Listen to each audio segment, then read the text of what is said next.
আসসালামু আলাইকুম, সবাই কেমন আছেন? আলহামদুলিল্লাহ আমরাও সবাই ভালো আছি। তো আমার নতুন একটা সেম রেসিপি আপনাদের সঙ্গে শেয়ার করব ইনশাল্লাহ।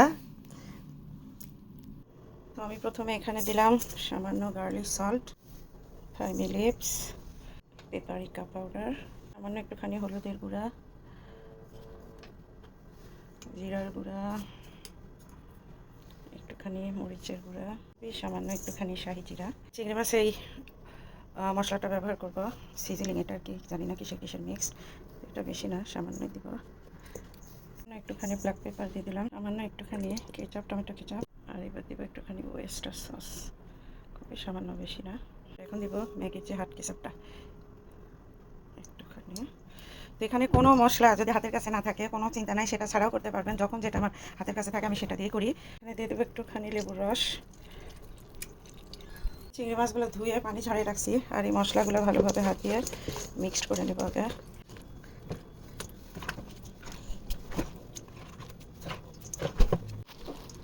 খুব ভালো করে এটা ম্যারিনেট করে আমি ফ্রিজ আজকে রেখে দেবো, দিয়ে আমি এটা কালকে রান্না করবো। তো শ্রিম্পটা ম্যারিনেট করার পরে আমি এখানে পরিমাণ মতো আর কি ঘি দিয়ে দিলাম, এখানে আপনারা অলিভ অয়েল দিয়েও করতে পারেন। তো এটা আমি এরকম করে ফ্রিজে রেখে দেবো। তো আমি চিংড়ি মাছটা আর কি এয়ার ফ্রাইয়ে দিছি, এটা ফয়েল পেপার দিয়ে তার উপরে দিয়ে দিছি। তো আপনারা কিন্তু এটা চুলাতেও করতে পারেন, এরকম করে হালকা আর কি চুলাটা আস্তে করে দিয়ে নিচে বাটার দিয়ে চুলাতেও করা যাবে। আজকে ভাবছি চিংড়ির সঙ্গে আর কি ব্রেডটা টোস্ট করে দিব। তো ব্রেডটার দুই পাশে আমি বাটার লাগাই নিছি, বাটার বা ঘি, তো দিয়ে আর কি ব্রেডটা হালকা টোস্ট করে নিব, নিয়ে চিংড়ির সঙ্গে আজকে বাচ্চাদেরকে এটা খাইতে দিব। তো চিংড়িটা হয়ে গেছে, আর এর ফাঁকে আমি ওদের জন্য কিছু ফ্রুটস কাটলাম। আজকে ভাবছি ম্যাঙ্গো আর স্ট্রবেরি দিব ওদেরকে এটার সঙ্গে।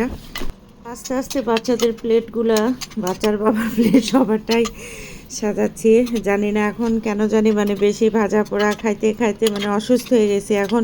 মানে আমার কাছে মনে হয় যে বাচ্চাদেরকে কিংবা নিজেও একটু ভালো খাবার যদি খাইতে পারি, যেটা হেলদি আর কি, দিতে পারলে নিজের কাছেও কেন জানি এখন একটু শান্তি লাগে। মানে ভাজা পোড়া জিনিসটা এখন আর কেন জানি না মানে এত ভালোই লাগে না। মানে এতটাই অসুস্থ হয়ে হসপিটালে ভর্তি ছিলাম।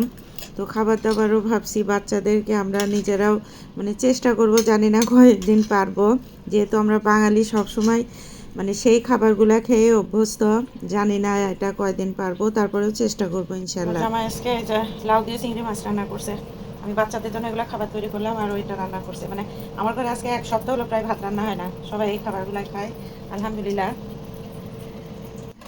মানে ফাতেমার নাকি শ্রেম এত ভালো লাগছে, ও আবার করে চাচ্ছে। আমি ইব্রাহিমের জন্য এক পিস আবার স্যালমন করলাম ওই শ্রেমের সঙ্গে। স্যালমনটা মানে রান্না করছিলাম, ইব্রাহিমের এত পছন্দ করছে মাশাল্লাহ, তোর খুশি দেখে আরেক পিস রান্না করে দিলাম আজকে। কালকে শ্রেমটা রান্না করছিলাম আর হাফ থেকে গেছিল, তো আজকেও রান্না করে দিব ওদেরকে, নাকি ওইটা এতই ভালো লাগছে। তো ফাতেমা বলতেছে আজকেও আমি তুমি শ্রেমটি রান্না করো। এটা কি তুমি ইয়াতে দাও, তো ইয়াতে দাও। হ্যাঁ হ্যাঁ, এটা ইয়াতে দাও, হ্যাঁ অন করে দাও। আর এটা অন করে দে, ওইটা অন করে দাও, ওই পাশেরটা। হ্যাঁ তুমি এবার ইয়ার ফ্রাই দিবা, তাহলে উপরে ক্রিস্পি আছে, ঠিক আছে।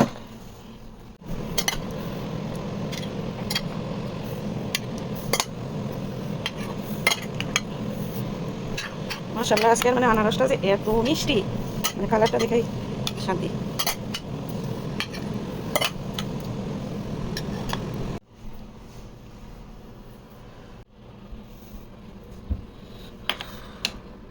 মাশাআল্লাহ বাচ্চাদের প্লেট সাজাই ফেলাম, দুপুরের খাবার ওদের। আজকে ওদেরকে কী দিলাম, আনারস, একটু ওয়াটারমেলন, সেমটা বেকড করে দিছি, চিকেন মিক্সড রাইস করে দিছি একটুখানি, না করে দিইনি, কালকে ফাতেমার বার্থডে থেকে নিয়ে আসছিলাম একটা রাইস। মানে ওর বার্থডে কালকে আমরা যে সাগর রেস্টুরেন্টে করছিলাম সেখান থেকে এক প্যাকেট নিয়ে আসছিলাম, আর ব্রকলি আর সালাদ। মাশাআল্লাহ মাশাআল্লাহ মাশাআল্লাহ, বাচ্চাদের দুপুরে খাবার প্লেট সাজিয়ে ফেললাম। তো আপনারাও এই চিংড়ি মাছের রেসিপিটা ট্রাই করে দেখতে পারেন, খাইতে আসলে অনেক মজার হয়। তো প্রতিদিন আসলে একই রকম খাবার বাচ্চাদেরকে দিতে ইচ্ছা করে না, তো ওরা আজকে এটা খাবে, এটাই করলাম। তো আল্লাহর রহমতে ভালোই হয়েছিল, আপনারাও করে দেখতে পারেন। এটা কিন্তু শুধু এয়ার ফ্রাই করতে হবে তা না, চুলাতেও এরকম করে করা যাবে।